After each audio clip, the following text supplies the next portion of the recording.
to show you one of my favorite shoulder exercises, great for rotator cuff.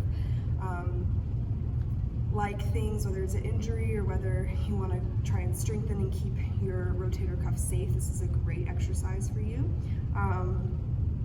It's very, very lubricating, as well as bringing blood flow to the shoulder or the glenohumeral joint. So you have your ball in your socket here, and you have all these rotator cuff muscles kind of overlapping the socket and attaching onto the ball, being able to make this rotational movement and all the movements as the shoulder does. And oftentimes one will be stronger than another, or you just won't have a lot of lubrication in the area, making it more susceptible to injury. So this is just one of my favorite exercises. I call it a shoulder push-up, and there's many modifications for it, or a few modifications for it, so I'll demonstrate here.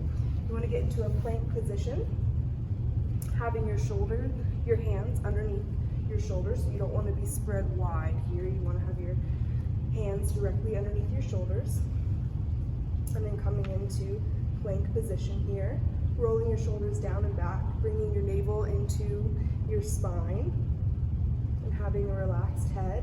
And then I often like to come onto my fists just because my wrists don't need as much compression on them with my job. So I like to come onto my fists. You can also, like I just did, modify by putting your knees on the ground, maybe sliding your knees back just a little bit, so that it's not as an intense of an exercise. But I'm going to go ahead and come into plank position, and then you're going to sink your chest down, letting your shoulders kind of come back or up to the ceiling, and your shoulder blades come together. And then you're going to push the floor away, making space in through your back body, and then you're going to sink and let your shoulder blades come together. Breathing.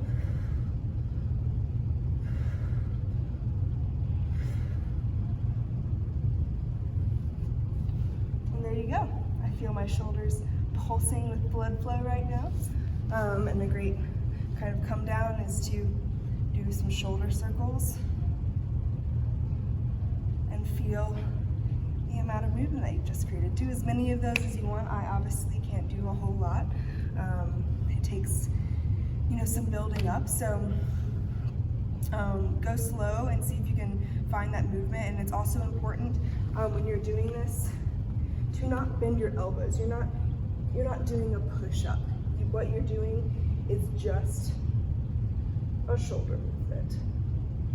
So breathe, don't bend your elbows, make sure your hands are directly underneath your shoulders, not any wider, but directly underneath of them.